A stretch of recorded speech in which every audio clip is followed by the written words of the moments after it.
Now we will discuss money. Welcome back from the lunch break. What can money achieve and who takes care of the rest? This is the title of our panel. We will have 90 minutes, a lot of time to discuss this. It's going to be quite varied and diverse. So currently, we discuss politics and we discuss money a lot in politics, but not in great detail when it's about savings. Just think of the debt break, some might recall it. Actually, we mostly discuss what we should spend it for. We have 500 billion in special funds or money to be generated in the future, and this is available. And now there are so many who would like to have a piece of the pie. And then the question is, what are the criteria that are used for distributing this money? Criteria also involves justice and the feeling of justice, and also money is one thing, but what is the rest and who is looking into this so that the money can have the effect that we wish? We would like to discuss this with our panelists.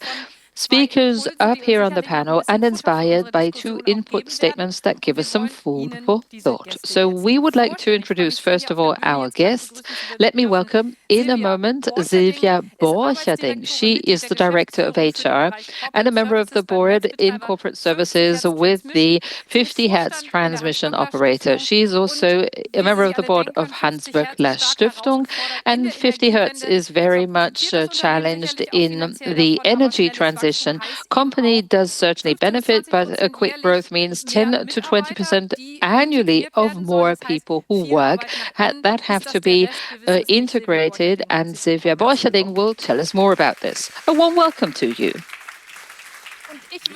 And I would like to continue and welcome most warmly State Secretary Björn Möning. He came directly from the cabinet meeting, and now he is here. He is the State Secretary for the Federal Ministry of Finance and in charge of strategic and political issues, the Central Directorate, and he's also coordinating the federal ministries in that domain. That is very interesting, and he has a long political career, which was interrupted throughout the past 3 years when he was the managing director of the Alliance of German Producers for Film, Television and Audiovisual Media. And some might know him, at least I do, as the State Secretary in the Federal Ministry for Labor and Social Affairs. So, Justice, what role does this play on your work? A warm welcome to you, Björn.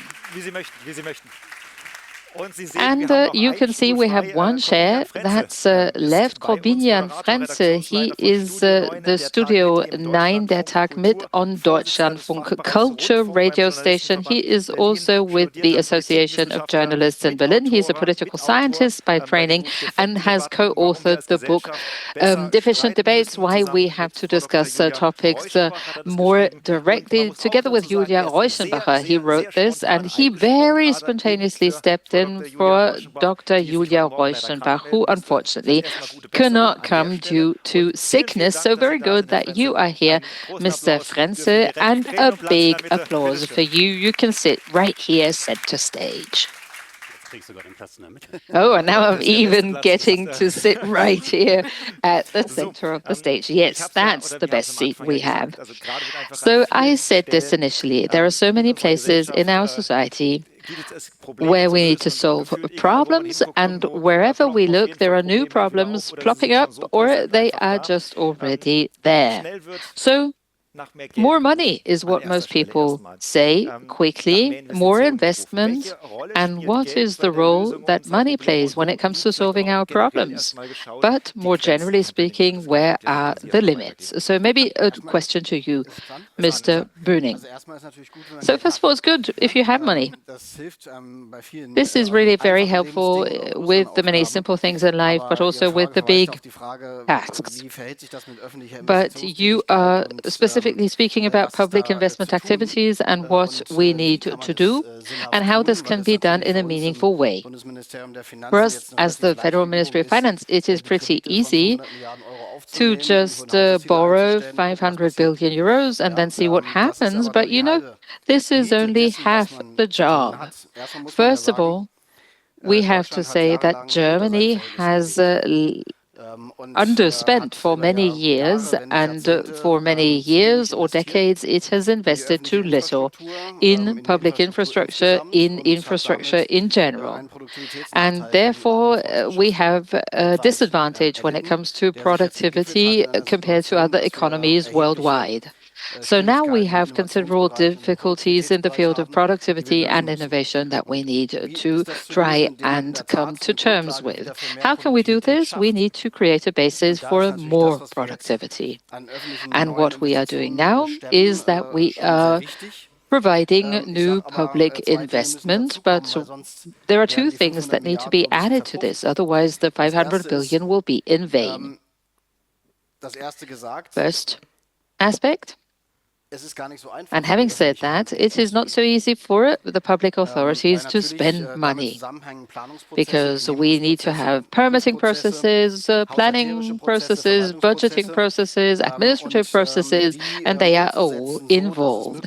And to implement all of this in a very quick and fast way, like for the LNG terminal and also for other projects, the project of German unity, where specific rail and road infrastructure projects were declared to be projects in the public interest. This happened pretty quickly, but we need to get there quickly. We need to stop overtaxing the state so that we can quickly become active in the field of investment. Second aspect, it is not enough to spend public money. We will not be able to lift the investment rate in a way in Germany so that we can create new jobs significantly. So we need to have 5 times or 9 times more the capital for every euro of public investment as a match.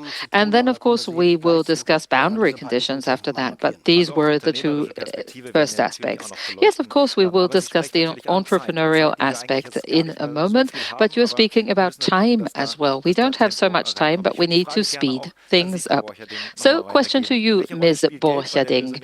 Which role does money play when it comes to solving our problems, and where are its limits?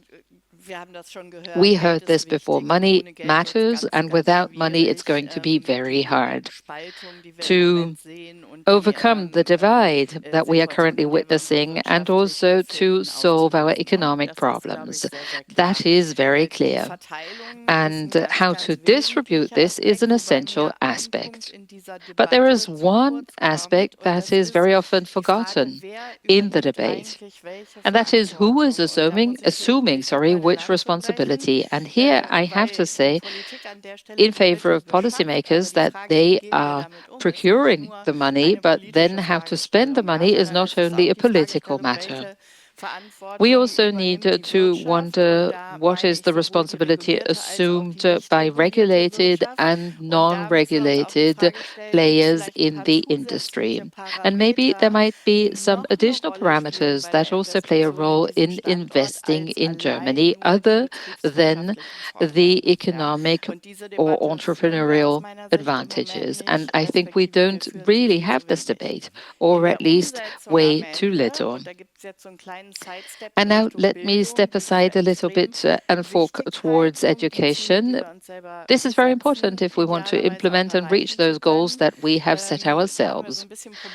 And here we have problems to do with federalism. We might discuss this later. We have such a good opportunity in the context of digitalization to really make some major steps and progress moving ahead. And this is something which I mean in a positive sense for those who are employed, and they might also reap positive benefits. And I think that we are a little bit lagging behind there as well. Mr. Frenzel, I would like to pass that question to you. We've just heard it's not only about politics, it's about businesses and the economy, it's a bargaining process in society, and that takes us to the question how we organize our debate. But let me start with the same question for you so that we all start from the same point. What would you say? Where are the limits or barriers? The limits are where we take it too easy. We have a very strange relationship with money in our our public debate. For a long time, we used to have one fetish, which was austerity policy, a black zero, as we called it. So I think that this debate was even more extreme than this idea of a balanced budget amendment. Wolfgang Schäuble, as a finance minister, didn't even take out the debt that would have been possible, which means that we had a very strong ideological dimension to this debate. So what is the society or state prepared to invest or to take out by way of debt? It wasn't completely irrational.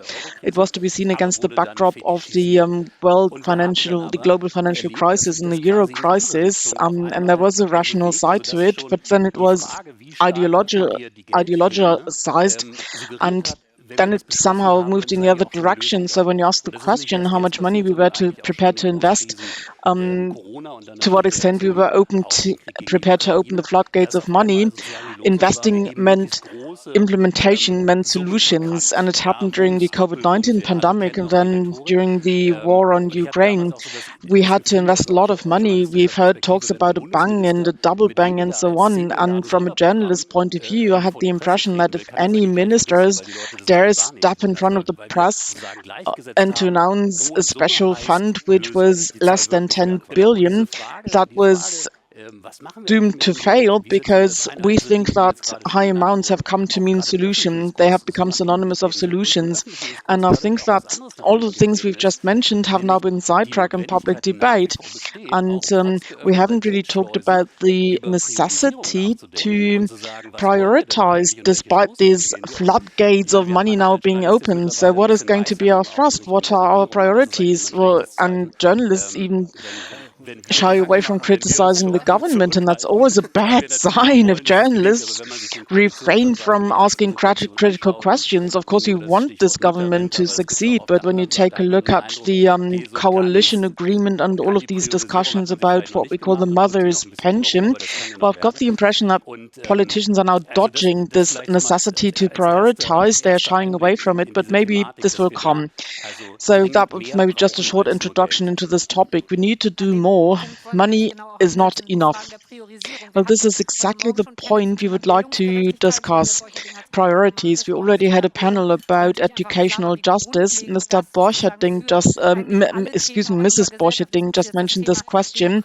Educational justice. It's so fundamental for all questions: democracy, civic participation, the availability of skilled labor. We want to talk about justice today, and then, of course, we need to ask about the type of priorities we want to work on. Right now, we talk about defense, economic growth. They have taken center stage, while other topics are sidetracked or are maybe put on the back burner. Schools are not really at the top of the agenda right now. That's a federal competency, of course. But we are talking about billions and billions today for investment programs, for stimulus programs. They are being mobilized. But where does justice come in? So what is the political debate about justice? How can this be streamlined in our distribution debate? How can it be made a systematic part in our distribution debate? And what could be our yardsticks, our criteria, if that could serve as reference? Mr. Böning, that question is for you. I think there are two parts to that response. On the one hand, we now have special funds, 300 plus 100 billion, 300 billion at national level, 100 billion for the federal states and the local level. And at the same time, we need to save money, 34 billion in 2027 and another 58 billion in 2028, which means that we have a twofold development we need to work with and we need to reflect on. Well, the question of justice in these special funds play a very important role in two regards. On the one hand, of course, the question is how we can overcome this crisis of growth in Germany, and that is a question of justice. It's about securing jobs in Germany, and it is about making sure that the European Union will once again get into a certain employment and growth dynamic and to reach certain objectives. And then, of course, we need to be able to live up to global competition. And right now, we are not very strong at this. We have excellent ideas and very good innovations, but we don't manage to scale them up. And that's, of course, because of the infrastructure. And the question is, of course, where we are going to invest. We should not only invest in building roads and rail infrastructure, which is important, of course. But what do we do in terms of microelectronics, digitization, digital transformation, research and development in order to overcome this growth impediment and to make it beyond this growth threshold? And what holds the future in store for us? Well, 34 billion in 2027. That is three times the volume or three times the amount of our parental benefits. So we would have to cancel three times the amount of annual parental benefits. So what are we going to do to have justice? Will we share the burden? Will we all contribute to the effort? And the question is, of course, how we can manage growth while at the same time we need to consolidate justice. How can we make progress on both aspects? And that's what we're currently trying to do. And my minister has launched this debate on various occasions, and this debate is often discredited on as a debate on tax increases. Well, I have to say that the rich and the wealthy have had a very comfortable situation over these past years, and if they don't make any sacrifices or contributions, this country won't be able to make any progress in this debate. Well, sorry, I have to come back to you, and please bear with me if this sounds a little bit sarcastic. Well, sometimes as a citizen, I feel that this entire debate is about justice between the different ministry portfolios. Who's the most assertive? But what about societal justice? What role does it play, or is it any explicit part in your debate?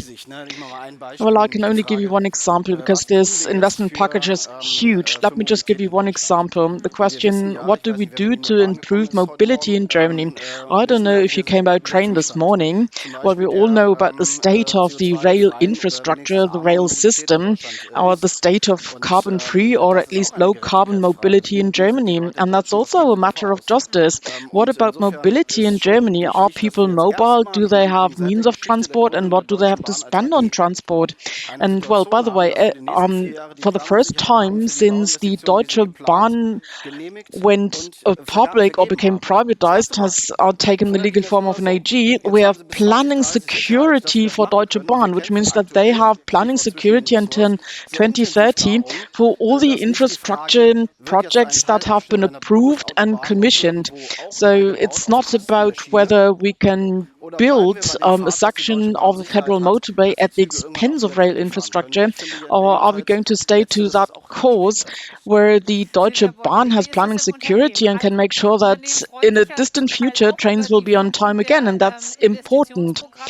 Sylvia Borcherding, companies are sometimes or to some extent happy about these investment programs and these transformation decisions, but what about companies? Do you have debates about justice, about distribution, and how do you see that as the person looking after the interests of people, of humans in your company? Well, that's a very interesting debate because we're currently working on different planning scenarios for next year, but allow me to make two side remarks. I think it is important to invest in infrastructure in Germany for one very important reason. To a very large extent, these are companies that have a system of co-determination of workers' participation, and it strengthens workers' participation, co-determination, if we keep doing this above and beyond all of these positive aspects we've just heard. And then I think that politicians provide a lot of positive impetus right now with these different measures, but we do not talk about the chain of cause and effects. Citizens that listen to that debate about distribution sometimes cannot really gauge the impact if that citizen doesn't make the effort to get a lot of information through different media outlets. We will have effects, and so we all need to make amends and become better in communicating these correlations between cause and effect. But this wasn't your question. Your question was about the situation in companies. Well, in the past, we had long debates about permits, obtaining permits, and that's no longer our top topic because the former government, I should say, did a lot to improve that situation. As far as it comes to permits, we now have a situation that is manageable for us and that we can well live with and plan with. But what we've seen over previous years is that the equity instruments have proven to be an obstacle. That is to say, the equity interest rates that external investors could get on markets. I should put that into perspective because we now hear that investors are now interested again in European interests. They are now turning against to Europe. We have a high level of regulation, which also makes for stability, which is no longer the case in the United States, which means that there's now a better market for external investors, i.e. non-European investors, which is important for companies that need funding. Well, as far as companies are concerned, we have this debate about justice, about the distribution of funds, and we're always having that with our counterparts on the workers' side. It's part of co-determination. And why am I mentioning this? Well, if I include this perspective, I have that debate at the same time. It's crazy. It's a logical consequence, and companies that have no co-determination often underestimate this because then you often have a unilateral, one-sided debate about why you're doing certain investments instead of others. And I think that corporate co-determination, or I should say workplace level co-domination, has a keen interest in making sure that the company has a bright future. Workers, representatives, of course, take a keen interest in the long-term development of companies, and we often have debates whether it's a good idea to take on a certain number of employees, seeing the capex, or whether that might be a burden for the future. I'm saying that we're not having explicit debates on justice, but it's an implicit part of our debate because of the way we are organized and because of co-determination. Looking at the political debate, and you talked about the role of journalists earlier on, how is the subject of justice being discussed amongst journalists, but also in the political debate? Have there been any shifts? Ideally, some shifts are taking place, but I'm not sure whether we are moving to more fundamental questions, i.e. what is justice, and whether we can decouple it from the question how much money do we spend on certain things. So talking about citizen benefits, then from coming from the left or from progressive side, the question is how much justice does the current system bring before we talk about financing, before we talk about rates. And we need to ask the question, are we doing it in a juster way? Can we be happy with the system as it is? What are the things that hold people back? What makes them not entering the labor market again without it becoming a debate of loss? Well, they are reducing means, they're not covering certain things, and coming from the SPD, I would like to ask the question much more, how happy are we with our system? And talking about poverty in this country, are we just administering it and managing it, or are we really trying to tackle it? So that would be an opportunity to come away from just these political discussions, but to come to more fundamental discussions. Are we happy with the way it is, or where do we need to make changes without any ideology? Obviously, it's a very tricky thing, ideology, and looking obviously at the idea we have. And when it comes to investments, it seems trivial when we talk about rails and bridges. We just need to hand out orders, but obviously we also need some planning. But as far as the organization is clear what it needs to do, and not far away from here, you can see how we just continue building motorways because we embarked on this path and it had already been planned, so we just keep on doing it. And in that respect, we would need political energy as well. Another example, rail, and the track between Hamburg and Berlin. We're doing it quickly, and because we're doing it quickly, we are doing away with one important step, and that's a digitalization. And we realize the politicians and the structures behind don't have the time and the energy to make the next step into the future. So it's not just putting money into infrastructure. It doesn't automatically bring the right effects. While when you're talking about that is very interesting. And obviously we could delve deeper. The good news is that there is also possibility of generating money. And yes, as you said earlier, we come to inputs in our discussion, and I would like to move over here. We come to a woman that looks at money and justice and delves into the subject matter. And obviously, the more money you have, the more can be distributed. I'm very pleased to welcome her, and I'm sure you welcome her too, Anna Polliker. Many people in Germany know her. Over 20 years, she was lawyer prosecutor in Cologne, investigating into one of the biggest tax scandals in Germany. And people are saying, oh yes, I remember. She discovered billions worth of fraud, and said, I always have been a prosecutor with all my heart, but I'm not satisfied as to financial criminality is prosecuted in Germany. And these are the words that she used to say farewell to that role. And she has now moved to Finanzwende MV. I've got a lot more information on her, but I just bring her up on stage, and then she can delve into the subject matter further. We are looking forward to your input. Thank you very much.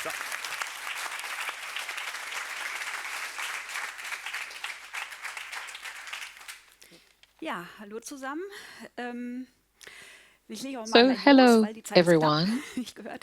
And I will just start right away because we don't have a lot of time. We have really heard a lot of debates about the federal budget recently because this is about a lot of money. It will not change throughout the next years. Deficits will increase. 2024, we have 34 billion. 2028, we have 64 billion. And 2029, 74 billion. So we have an enormous amount. And in order to close this gap, some parliamentarians wanted to reduce the social benefit, the so-called Bürgergeld, and this would then lead to 1.5 billion additionally in the public funds. 1.5 billion are not at least 5% of the forecasted deficit of 2024. So we have a lot of losses generated through financial crime, and we have tax evasion that accounts for 100 billion euros a year in losses, and these are 270 million euros per day, 11 million euros every hour. And while I am speaking, 100,000 euros have just disappeared. And these are the same amounts that criminals are also putting into the circulation of money. And in 2024, we have seen an increase in financial crime. And since 3 years, they have been on the rise. And the same is something that you can see in the police federal statistics.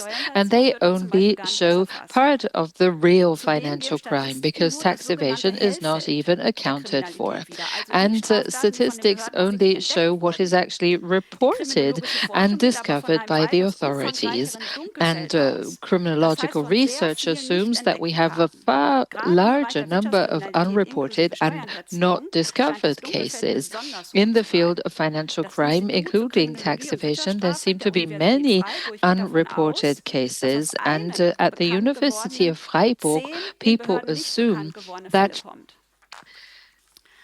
if there is one case that is investigated, there are 10 cases that are unknown to the authorities. And this should mean that there is a major interest in also trying to curb economic crime and get back the stolen billions. But the reality is different. The number of tests and investigations carried out by the tax authorities was reduced by half over the past 10 years in Germany, and we have 10% less personnel that can really do this with the tax authorities. And if you're not even looking, you will not discover any financial crime because you lack the tax auditors. And we also have the so-called value-added tax carousels, and they account for billions of losses. This is something which has been known for years. It is illegal. It's also been established so by the courts, but also for the special audits for value-added tax. We have lower audit rates per year. And we also have an unwise legislative decision. The instrument, in order to discover those VAT carousels, the monthly declaration obligation was suspended, especially for newly founded companies. But these are the companies that mostly don't file any tax declarations. And in the past, the tax authorities could prevent this from happening early on. But this instrument does no longer exist, and this is a severe setback in the fight against tax fraud, according to the Federal Court of Audit. But there is no reaction by the decision makers. And only one case in 20 of financial crime is actually taken to the courts, and the rate of judgments is also much lower. So in the field of financial crime, first of all, there is only a small share of cases that is discovered, and then there are investigations that are started, and the overwhelming majority is not even taken to the court, but suspended before.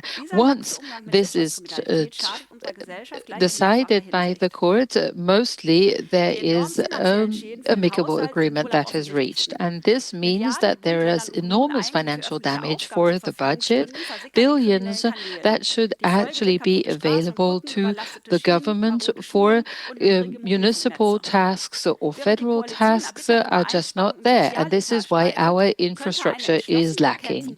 And while the coalition is arguing, you could just try and start and fight financial crime and thus generate additional income in the amount of billions for the government. The Federal Court of Audit also made clear in its recent report that the government should focus more on this potential income and not just overlook this. And financial crime is also affecting the industry at large. Illegal practices lead to unfair competition and biased competition. So whoever has people work for them illegally can also offer goods and services at a lower price. Who launders money, especially in the real estate sector, is also leading to increasing housing prices. And the disadvantage is then something that has to be borne by each and every one. So even in severe cases of economic or business and financial crime, the government is hardly sanctioning the activities and is not trying to retrieve the money, then this might also undermine trust in the state. So tax honesty, as is shown by research, also depends on how much people trust in the state and its institutions. And the less there is a trust, the more there is the willingness to also commit tax fraud. 70% of our citizens currently believe that our state is overtaxed by its duties and tasks. And this leads to a situation where we have tax fraud, which is on the rise. At the same time, we have income that is taken away from the government, and this leads to a social division and an increasing lack of trust in the state and its institutions. And then there is this tale of those people there at the top are fighting against us down here. And this might also be fertile ground for ideological and right-wing extremist movements, so that financial crime can be persecuted effectively. We have three fields of action. First, in the administration, in all areas, with the judiciary, with the police, with the financial authorities, at the working level, we have way too too few people, so they cannot really cope with all their responsibilities. They have to work with outdated technology and they are not interconnected with one another. This holds especially true in the field of business and financial crime. This plays hardly any role in the training and education of police officers, and they have to acquire those competences later on. And there is no incentive to learn this. Therefore, there are so few public servants who are interested in this field of work. Rotation and turnover is counterproductive.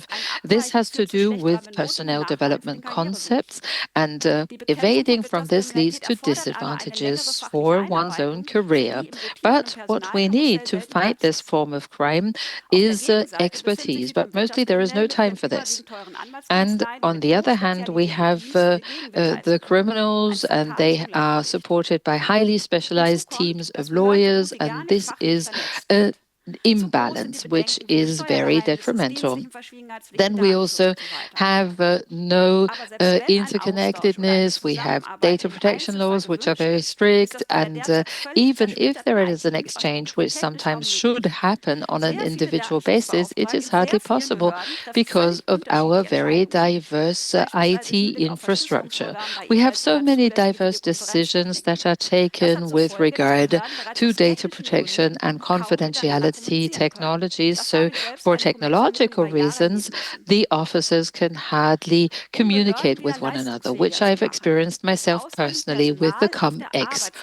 And therefore, we need more personnel at the working level to start with through new recruitment or through reorganization within the authorities. We also need to have sufficient time so that expertise can be developed. Authorities don't only have to train generalists, but also specialists, especially when it comes to CumEx and CumCum. We also need to think about bundling resources in one central agency. I don't think that all agencies in Germany can have the specialized knowledge and be always up to date whenever new tax evasion tricks are discovered. One central agency, but specially trained, could work way more efficiently. The international financial crime, including money laundering and tax evasion, is something which is much better located at the federal level than with the individual states, because these are not separated or isolated crimes. Actors, players are acting mostly from abroad, highly professional, internationally organized laundering activities and tax evasion activities could be countered way more efficiently by a federal agency than by individual agencies at the state level. And this should be something which should be in charge of internationally organized tax evasion and tax crime, as well as financial crime in general. If those investigations would be torn apart, this would lead to dual work. And for all authorities, what holds true is that we need to share knowledge and pool our knowledge. Authorities need to have a clear legal basis for an exchange of information and a standardized IT infrastructure. The second field of action is the influence of the financial industry. The financial lobby needs to be pushed back. It is very powerful. When you look at the lobbying register, you can see this very clearly. It has existed for 3 years now. The financing lobby would be the banks, the insurances, and their associations. They are right at the top of this register. 10 of the most prominent register entries were from the financial industry. 40 billion euros is what they represented, and this is more than the automotive and pharmaceutical industry together. So we have narratives that they are presenting vis-a-vis financial policy specialists, and I could really see this with CumEx, and there those advocates would say, and lobbyists would say, that there was a deficiency in the legislation, and that was the reason why this was used. But there was never such a wanting legislation. But still, to the very day, politicians think that we would have to close those regulation gaps, and then this could put an end to tax crime. But no, the problem is that the legislation exists, but but that this legislation is simply ignored, like with simple shoplifting, for which there is also a law, but it is still ignored. Therefore, the administration needs to be able to identify crime and also punish it. And a good example of how the financial lobby was exercising its own influence is that representatives of civil society have way less budget available to them, and this leads to a clear imbalance in the representation of interests. In order to limit this bias, we need more transparency and stricter regulation, and even more meaningful lobbying register, as well as mandatory transparency, information, longer times for politicians from when they can start work after they have completed their mandate. The same holds true for the federal judges. The third field of action concerns us all. From criminological research, it is clear how important it is for society and its cohesion, how financial crime is being punished. Social acceptance is very important for human behavior, and therefore those who believe that they are good members of society, they also need to be accepted by society. And if a different behavior is stigmatized, then those persons might also change their behavior. But if there is no punishment by the state and the society just sees a financial crime as a minor criminal offense, then this might even be conducive to such sort of crime. These days, people even think that it is clever if you find your way around tax legislation.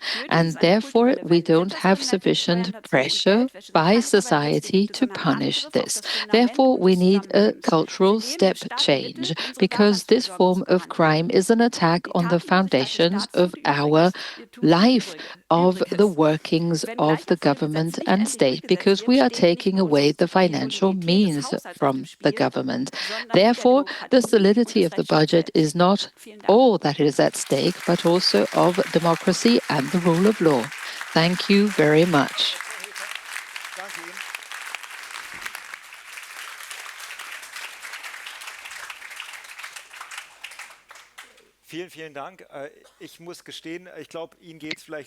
Thank you so much. I must admit, and perhaps you feel the same, I need to digest that. Looking at the sums we're talking about, and if I understood you correctly, then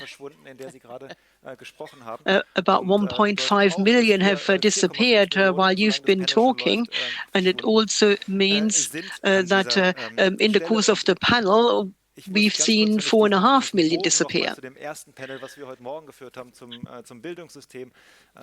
Coming back to the first panel that we had on education this morning, when we discussed how much money would be necessary and what we could do about it, and then how much money is part of that pot, it is quite frustrating. Well, frustrating is one thing, and all three of you can come back to that now and you can discuss it. If are failing here as a society, failing to engender trust, then we make our life very difficult when it comes to discussing justice and fairness in other sectors. You're looking at me, aren't you?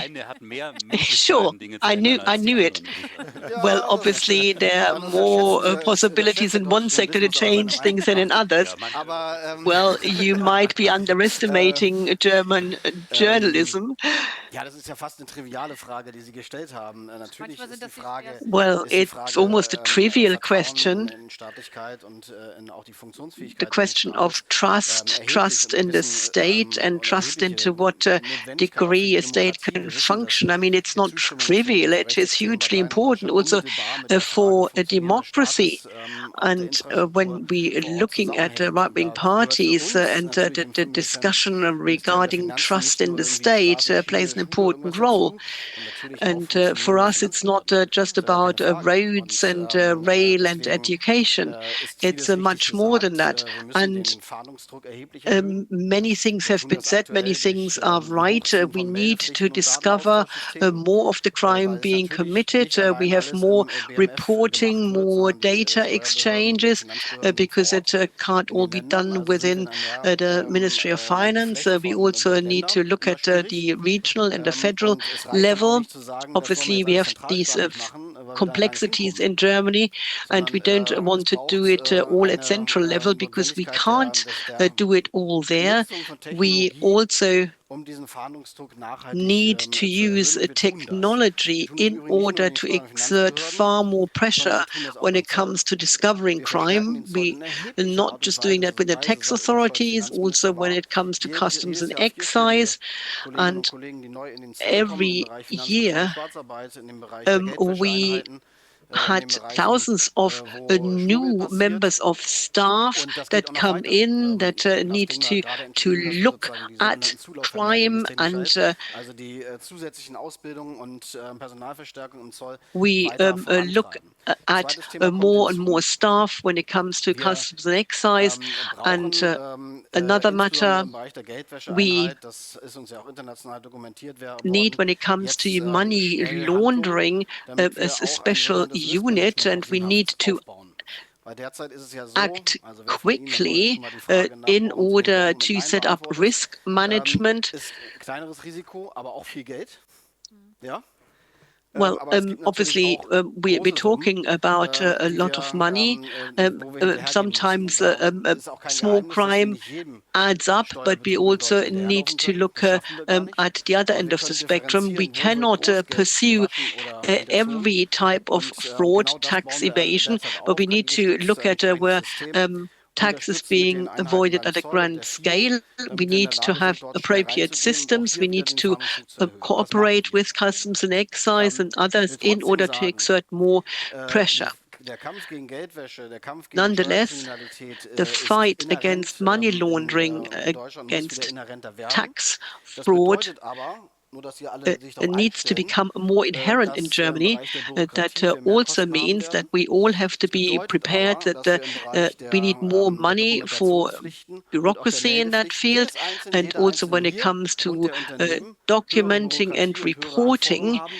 There will be more red tape for individual businesses, because at the moment we are talking about doing away with red tape. Well, we could use AI. Well, you can't solve everything with AI. Yesterday I heard AI is only the tip of the iceberg of digitalization. So I think, yes, it helps technology, but we also need to gather the right data. Well, it's always fascinating when we're talking about reducing red tape, and everybody's nodding, yes, we need that, need it urgently, and everybody is thinking of the rules that they find frustrating, and they're hoping that they disappear, and where you see deficits, you want more and more rules. So what is reducing red tape? And talking about justice, bureaucracy very often exists in order to create a level playing field. That is also part and parcel of an open, honest discussion, and we as journalists are called upon at really having that discussion. So that we don't just report when a new rule is being enacted, where one group says, oh, that's nonsensical, and we just publicize that. It is part of a political responsibility, and sociologists talk about trigger points. They're looking at where do we get the feeling of injustice, and we have a situation when there is somebody that is at a minimum wage level. They compare themselves with the people that receive citizen benefits, and they feel it's unjust when they are getting more rather than looking up and saying, well, why do certain businesses not pay certain taxes? And there I point the finger at us, us journalists. This kind of a narrative, this kind of fraud is easier, and obviously there are scandals that, and you can talk about that when it comes to big business, but they don't have the same impact. Always say, well, the money that they are evading is the money that they've generated somehow, so that's not so bad.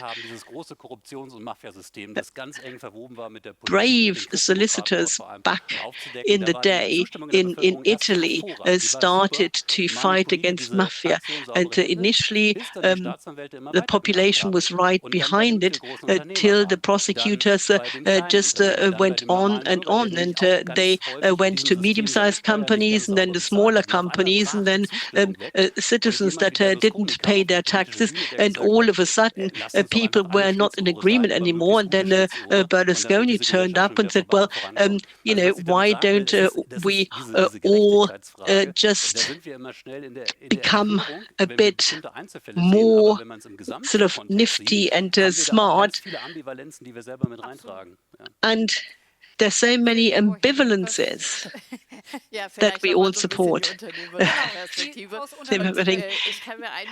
Looking at the business side of things, well, we talked about motorways earlier, and he said, well, we just continued building the same motorway, which wasn't really necessary. Well, there are good examples when it comes to monitoring in terms of the energy transition that very clearly shows that the growth in energy is perhaps not as necessary as we thought in certain scenarios, and now we adapt it. So there are certain effects here. So I listened to the debate, and I know from an entrepreneurial point of view, I would take a different view.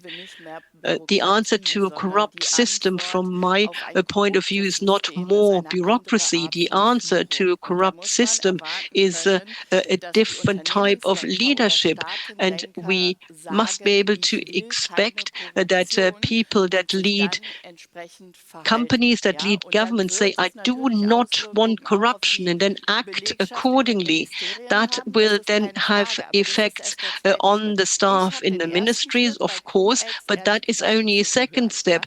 When it comes to Krumsex, I didn't hear anything about the first step, and if I understand press correctly, then this question was also one of the reasons why the scenario was not pursued by people as Ms. Bohelka. And I think we need to be very honest about it. More bureaucracy does not change any of the situations that are being tolerated. And that's true for politics as well. The worst tolerated behavior influences in us in society and culture. Well, we continue with the business perspective, Martin, and we already said, well, the pots could become fuller, but there are also other possibilities of having more that we can distribute. And the entrepreneur that I can now welcome on stage has ideas. Daniel Heydrich heads a medium-sized company with 200 employees. That I'm not just an entrepreneur, I'm also a citizen. And having entrepreneurial success on the one hand and feeling responsibility for society on the other hand was engendered particularly during the pandemic. And he said we were saved, and obviously that coins his behavior. He is a member of the network Fair Taxation, Fair Tax Systems. He looks at inheritance tax and wealth tax, and he's brought along a few ideas. Please come to the stage. I'm very much looking forward to be in conversation with Daniel Heydrich. Well, I would like to give you a glass of water, but the bottle is closed. Can we perhaps find the bottle opener? Thank you so Kein much. Feuerzeug dabei. Feuerzeug hätte auch funktioniert. So, Right. bitte, ja, Rundum-Sorglos-Paket hier. A lighter would also have worked Sie anyway. sagen von sich selbst, We ich like bin to nicht look nur after Unternehmer, people. sondern ich Well, bin you auch Bürger. said Und I'm not verbinden das just an natürlich dann auch, sag ich entrepreneur, mal, I'm mit der also a citizen. Corona-Pandemie. Welche And Verantwortung you are leistet sich also linking aus that Ihrer back to the Perspektive, aus der pandemic. So Unternehmensperspektive what kind of ab, gerade wenn wir responsibility über Steuern reden, wenn wir derives from the entrepreneurial Das ist jetzt nicht nur point die of view when we talk Corona-Pandemie. about taxation and Teil des Fehlers. redistribution? Ich gebe Well, dir it's not ein just a kurzes Interview, pandemic, das war wieder mal ein of typisches course. Beispiel dafür. Well, it was a Wir typical Unternehmer, oder also ich example. spreche da jetzt mal für meine Kollegen, wir verlieren hin As und part wieder of a mal so short die interview, we as makroökonomische Perspektive entrepreneurs, und die every Perspektive fürs now große and Ganze again, und gehen wieder zurück auf we uns move away und from unseren the Erfolg. Ich bin macroeconomic deshalb Bürger, ich bin perspective, 1975 in and Köpenick we geboren, also then auf der come falschen Seite der down on a Mauer lower level. und I habe was da meine born Jugend verbracht, dann kamen die 1975 Wende. in Köpenick on the wrong side Also of ich the bin wall. I junger spent my Bürger ein youth there. Unternehmer, das muss Then man dazu sagen. we had the Und change, mir and wurde mehr oder weniger I've been die a Freiheit citizen for geschenkt longer und than I've been an diese entrepreneur. Demokratie und den And Kapitalismus. Ich hatte I've mal so been meine given the liberale Phase freedom, im Studium, wo ich für Studiengebühren war. democracy and Das war ein bisschen Käse, capitalism. aber There was a egal, da müssen wir alle liberal mal durch. phase when I was in favor of Das muss erlaubt university sein, fees. Well, auch that die Debatte. Jedenfalls wasn't ist die Frage, the right was thing, können wir but Unternehmer of für course unseren we all have Erfolg phases like that. You just need to get ähm, through them.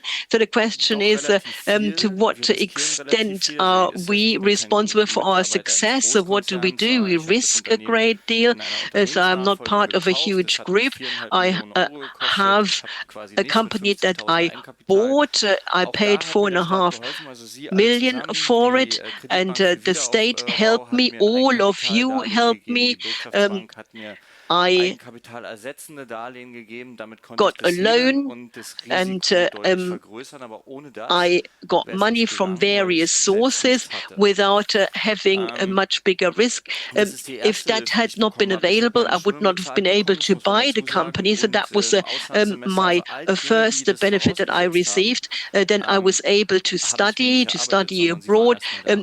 All Die the wollten mich haben. necessary Ich wollte einfach nur things that I gerade got in darauf zu order sprechen to kommen, was sich make daraus it dann true are für things Sie that I did ergibt. not Also pay was for für necessarily. Verantwortung Sie dann auch Well, the sehen. question Ja, is, das so, fangen so jetzt halt what is komplexe your Themen, brauchen wir auch mal conclusion that you komplexere draw und from etwas that? Because längere you're talking Antworten. about responsibility.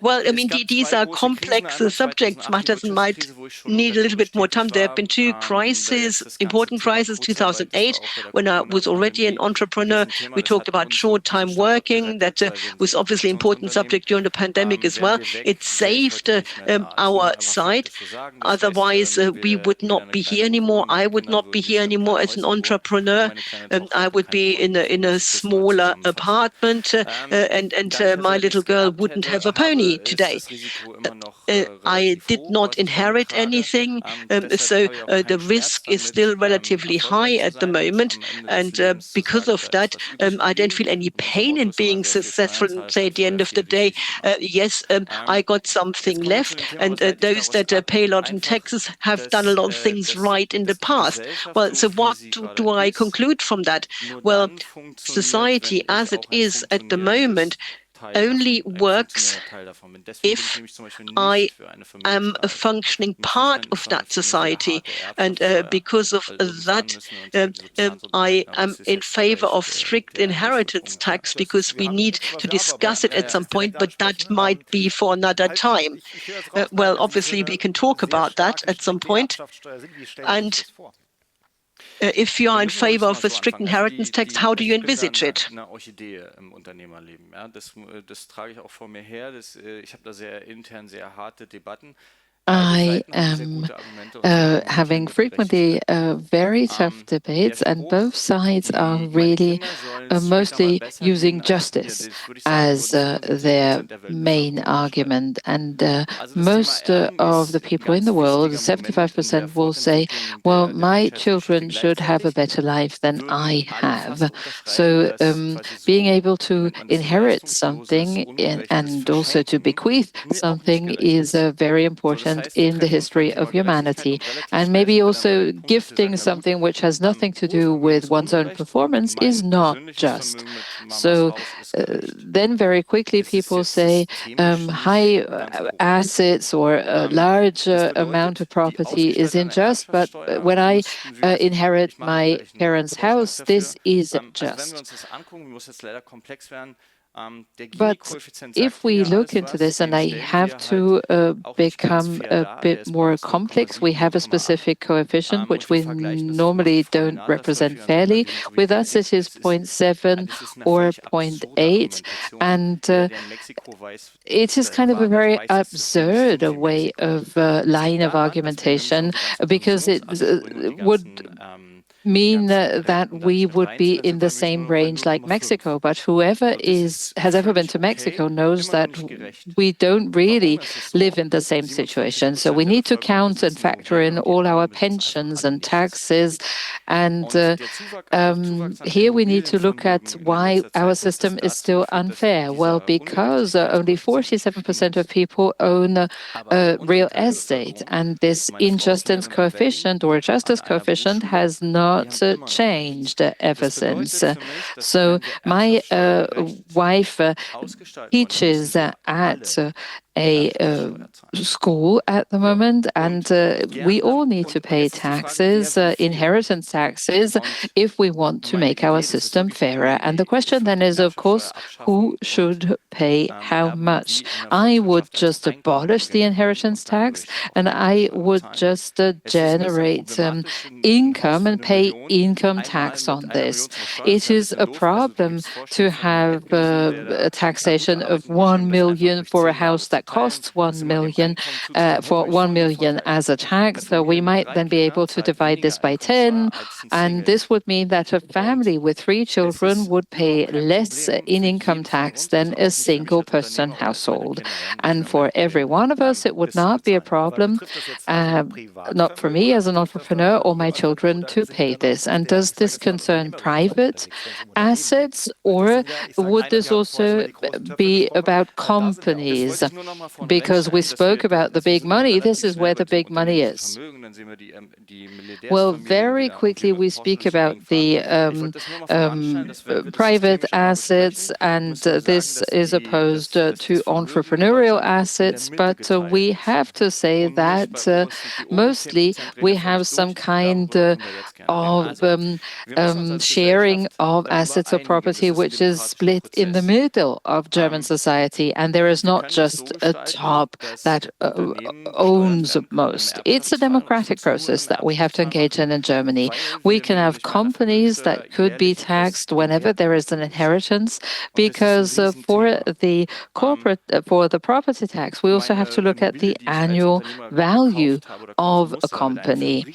So, for example, the real estate that I had to purchase as an entrepreneur, because we built a factory on the site, and because of the increase in real estate prices, this has generated an enormous increase in value, but I'm not generating any income from this anymore. So if I had to pay 2% in property tax, I would have to spend so much money, which I'm not at all owning. So this means that I would not even know what to pay this from. And if we did this every year, then this would certainly affect us. But, at some point I might have paid all of this, and then my children might also be able to also pay what they need to. So in 1997, no inheritance tax was charged anymore. This also had political reasons, but then before that, there were also large amounts that would not come under taxation, and they would be tax exempt. But, if we already have other situations, maybe that could be done differently. Well, I am no tax specialist, but we're dealing with taxes all day, and this is why I have a major advantage compared with the rest of the population, that mostly they are not dealing with taxation on a day-to-day basis. And this is the discussion that is up to the specialists and also those working in public administration. But, if a company is inherited, then mostly we need to value the company. We do this in larger companies by looking at the future earnings of the company, and then we deduct the debt. So if this is a highly indebted company, then mostly you would not have to pay inheritance tax. And if we are confronted with a company where the debt has already been paid by, and then it is inherited, then of course this is a more valuable company. And then the question is, what do the children do with it without having to sell to the Americans? You know, it is a fact. If you have to pay this completely once, it might be a serious issue.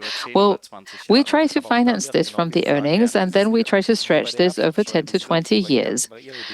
But it's just like with the inheritance tax. It is something where you would not have to pay at once, but you can pay in installments. Yes, exactly. You could have to do, or you could do a payment by installments, because if inheritance tax was not possible, I'll just repeat this. So if I had to buy this company with 4.5 million euros and I had to pay for this, and I still have to. And this was 100% of the corporate value. If 20 or 25% would have to be deducted in tax from this, why is this not possible?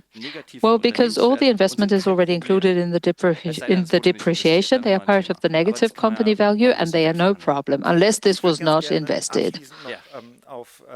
Okay, in closing, let me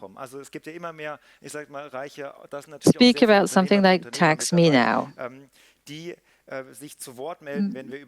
There are many entrepreneurs who also speak about inheritance tax and say, tax me now. This is something which is discussed, and still there is so little which is actually happening on the ground. Well, tax me now, and I'm friends with Sebastian Klein, is an interesting phenomenon. Mostly these are entrepreneurs or children of entrepreneurs who are not inside of a company but outside of a company. If you ask me as an entrepreneur, I would say, tax me later or tax my children. Jetzt habe ich ein bisschen den Faden verloren. Warum passiert nichts? I kind of lost track now. Why is nothing happening? That is the question. You know, there are people out there saying, I would love to pay more taxes, but actually nothing is happening. And I really just looked at this. There is even a tax redemption account by the Federal Republic of Germany, and you can just pay money into that account if you like for Germany. So if you want to get rid of your money, no problem. I think this account really exists. And after this round, maybe there are so many people who are going to pay into this. Just a short answer, maybe. I worked for all of this myself. And my children are in a position in society that before they did not have. They have a social status now which they did not have. And if we were the only ones to return this, then they'd be treated unfairly. Maybe all of us. You know, they already have their good education and training, and they have the pony, so they have so many advantages, and they are in a good starting situation. But if everybody else keeps their privilege, and I'm the only one who shouldn't, well, then I'll say, let me also keep my privilege, also for my family. Thank you very much. Let us now hand it back to the panel. I find this is very interesting. If we look at our discussion from the start and fast forward, I would like to invite you as well to maybe participate actively as well. You can just raise your hand, and then there is somebody who's going to pass a microphone to you. I am still with what Sylvia Borcherding just said. This statement that we want to have a company that is dominated by fairness. In the morning, Claudia Probedan said we want to have educational justice, and something follows from that. It has consequences, and that is one thing. And now we spoke about other issues of justice and individual aspects, and in between there is a big gap. And this sense of justice generally is kind of not satisfied because very often we then end up in very detailed discussions. Mr. Frenze, you wrote a book with Julia Reuchenbach on deficient debates, so maybe you can give us a short answer. All of you, you could give us a short answer, if I may say so. Yes, it was all very interesting, but in how far would you say that there is a defect or a deficiency in the debate, and how would you define this? So very quickly, one major deficiency is if what we perceive what is just as good for ourselves individually.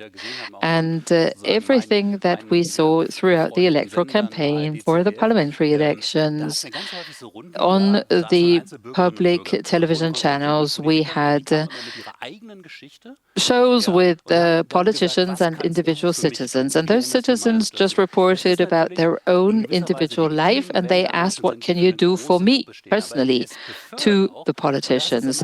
It might be legitimate if they stand for or represent a bigger group. But if it is just a regular entrepreneur or a worker, then you have the feeling it's kind of an Amazon policy. I order this and then it's delivered, and if it's late, I am already pretty angry. And if it does not reach me at all, I am going to give a negative review and I'm never going to look back. So we need to make sure, and this is the major experiment for society that we need to get done, that justice might mean that for me individually, I will be worse off than before. But because I see that it is in a larger general interest, I am still in favor of it. This would be a general deficiency of our debate, even though I would not quote Kennedy on this, and don't ask your country what it can do for you. So this is not only about the entrepreneurial level as such, or a business level, which is very important, and for companies there are many other aspects as well that matter. Digitalization and the digitalization debate are a good example. There are companies that just replace part of the staff because they don't have the skills. They just do this by finding very smart arguments, and then they find and recruit new staff. I would find it way more fair and equitable if we could try and make our workforce that is already in the company fit for the future. And not only with respect to the human resources in a company, it also has an effect on society, which we tend to forget. We think from the entrepreneurial or business perspective that this is good for us, but we grow if we manage to get this transformation done together. So we also have to act responsibly as a company and take everybody on board. And this is something which I take very seriously. So if I'm trying to just identify the gist of what you just stated, then the general perspective is missing from, or the holistic perspective is missing from this justice debate. So this is what it is all about, and also what is my role in this more general or holistic approach, and how can politics convey this even more? It might be a bit simply put as a question, but how can this be communicated by politicians? What is my own role, and in how far is it meaningful what I do, even though this question might sound a little childish? Well, it's not as bad as it's sometimes portrayed. At the moment, there is a fight of the economies as to whether stable, democratic economies can be successful or not. And if you look to the US or to China, you know what I'm talking about. And important elites in Europe are questioning whether the question of a semi-democratic system makes any contribution to people having jobs and having a successful economy. And I think that's a wrong assumption, and we need to go against that, decidedly against it, because it leads us to a nirvana. And we are faced with this historic situation. So first of all, we need to defend our model, and our model assumes that we have a successful economy. Talk about innovation, productivity, we talked about that earlier, but it also has to do with having a functioning welfare state so that we can be as successful as we are, and also that we need to be prepared, the workers, the entrepreneurs, to make a contribution towards this welfare state so it can continue into the future. And what I hear in so many debates, and when I look to Shanghai, the Silicon Valley, to the Asian tiger states, that needs to be the future of Germany, but it's not the future of Germany. Our future has always been that we have a broad basis of mid-sized company that can then come up with leading technologies also here and in the rest of Europe. And we need to ask the question whether the successful model of the past can also be transported into the future.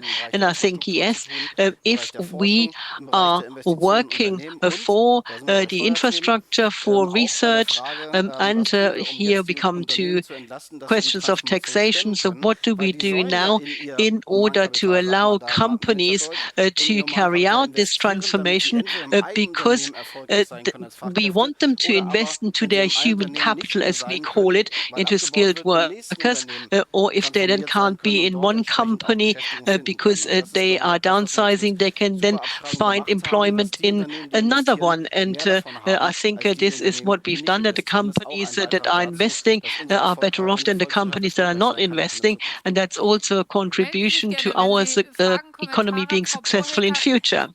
Well, if you have questions or comments, please let us know. Bohilka, I have seen you. So how do you see the discussion with a view to justice? What are your thoughts at this stage? Would we perhaps get a microphone to her? Well, I think we looked at various perspectives. Obviously, it covers a wide spectrum. Justice has many different facets. And coming back to what I said earlier, I think if a state wants to be perceived as being fair and just, and I think we all agree that we want that, we need to be able to perform as a state, and we do not often discuss that issue. I said a lot earlier, and I said it very quickly, so obviously we were not able to talk about all the aspects. So you talked about the huge sums. This is what the Court of Auditors said. If we want justice, then we need more money despite the special packages. And it has also the component of justice that we have a fair implementation of the law, and making sure that the state is able to do that. That is the precondition for justice. But if we have structures that are obsolete, then we cannot do it. And because of that, I think we also need to discuss what are the preconditions so that we can then pursue the aims that we all have and enforce them. You're talking about us, and we mustn't underestimate that there are many people that wouldn't agree with you when when you say the state needs more money. And the party that represents is not part of parliament anymore, but the ideas are still there, and they would not consider it just if that were done. That's not my idea, but I think when we're talking about us, then that doesn't really cover it. Yeah, yes, you will get a microphone, don't worry. And Mr. Heydrich as well, please. I think it is a very good argument, and we need to talk about what is justice and why are we pursuing it, and not why the state might need more money. Mr. Atkinson was right. It's about reducing inequalities, and it's about just arguments, and the state should argue much more why it is good for society rather than what they are spending their money on. And I think that is a bigger idea that we perhaps could all support. Well, the minister talks about tools, and perhaps I can say we on the left side of the spectrum perhaps say, okay, we need more taxes, capital gains, and so on and so forth, and we forget why we need that. And I think that's the discussion that we need to have. And we have to pay back, we have to pay the debts back, the loans that we're taking out now. And it might be very complex in technology terms. We might be able to reduce the budget in future if we use technologies. But the question is, how do we make it just, and what are we doing it for? And I think that's the phase that we are in. We might find enough funds to do it. And we need to make sure that we get involved in what's right for society and what's considered to be just. 100 billion by pursuing financial crime. There's also another aspect. Companies such as VW have reserves of 180 million. Where do you get it from? Well, from the work of the people working there. And now you're telling them in Zwickau, for example, I come from Zwickau, you might not hear that in my accent, but I work in a transformation project there, and people there are told, well, you've done very well in terms of electromobility, but that's no longer needed. And this is where justice stops. It's got nothing to do with entrepreneurial means. And what Mr. Blume is doing with Porsche, for example, and I don't need an electric vehicle 500. But if it's 3.5 million that it needs, who is supposed to pay that? Well, the workers, because you're telling them you are too expensive and we need to make you redundant. That does not make any sense. They have 180 million reserves, and you can generate enormous investments in order to further e-mobility. So the question is, what are you discussing here in terms of justice? What you're talking about here is very academic. The people there feel they're treated unfairly because they got involved, and they're now being told, no, we don't need to do it anymore. We don't need your electric vehicles anymore. You can go and do recycling from now on. So from the entrepreneurs as well as from the state, I need more involvement, more engagement, and people to say very clearly, we want to go into this direction. We don't want to step backwards. These people have worked for it. They've become involved, and now they're being told you no longer need it. That is unjust. That is not fair. Any comments? well, born in Wolfsburg. Obviously, I'm slightly biased when we talk about Volkswagen. Joking aside, I spoke with Olaf Scholz during the election campaign. We still hoped to remain Chancellor. And there's so many questions. You are far away from majority as well. We have so many questions where we have a majority in society. But that does not come into play. There's so many questions in terms of justice where you have majorities in society, which is more sort of in favor of the parties in the middle or left of center, but they don't get the trust of the population. They don't get the votes.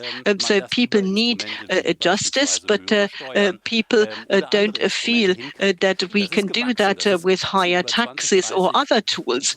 And that has come about over 20, 30 years, maybe from back in the day when the Social Democrats moved more towards neoliberalism. And we are now going down a completely different political path. There's one more comment, perhaps you can keep it brief. But there are many more requests for the floor, but unfortunately we are running out of time. Okay, we don't want to lose any time. I try and be brief. We talked about setting priorities. And we talked about the 500 billion. I'm labor market economist. Well, it's the workers that are implementing it, not the investments behind it. And we also talked about it. That when we have such packages, people need to see that these investments are being carried out. So my question is, what are your priorities in terms of these funds? And do we have the people that can implement it? So I assume the question is for me. Yes. Well, I'm the reason why we cannot overrun, because we have an appointment at 3 o'clock with the people in the works councils in the respective sectors, and this is what I'm talking about. We are a country of industry. We need to remain as such, and in order to do that, we need to have this transition. We need for it to be successful. And that is what we are trying in terms of priorities as part of this package. How can we help the companies when it comes to renewable and so on? How can we organize it in such a way that in 2020, 2022, we can have green steel? It's not a trivial question, it's a very expensive question, but it's a question that then in the 30s will give us competitive advantages when we still have this sector and we don't have to buy everything from China. Coming back to the car sector,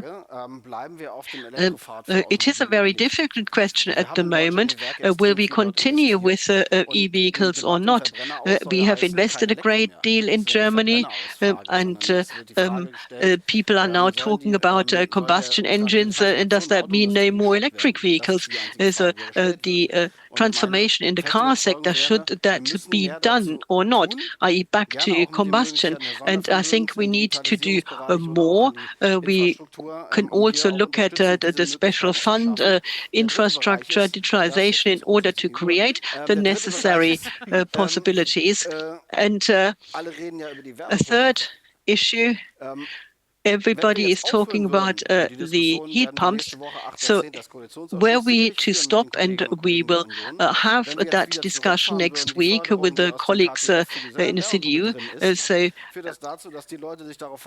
if we took the investments out, then the people that are relying on getting the money for their refurbishments, then that would have huge effects, not just for the climate, but also for society and divisions in society. So you left us 16 seconds, and you already threatened us with you having to leave. that doesn't leave us much room for maneuver. But anyway, I think we have had a lot of food for thought. One term used very often is us, and I think we really need to discuss us when we talk about justice. Who are we? Who is this us? What are these perspectives? And what role do we play in a community of solidarity? Thank you so much. Thank you to all of you for all the thoughts, for all the insights, for the clever thoughts that have been exchanged here. Many thanks to all 5 of you.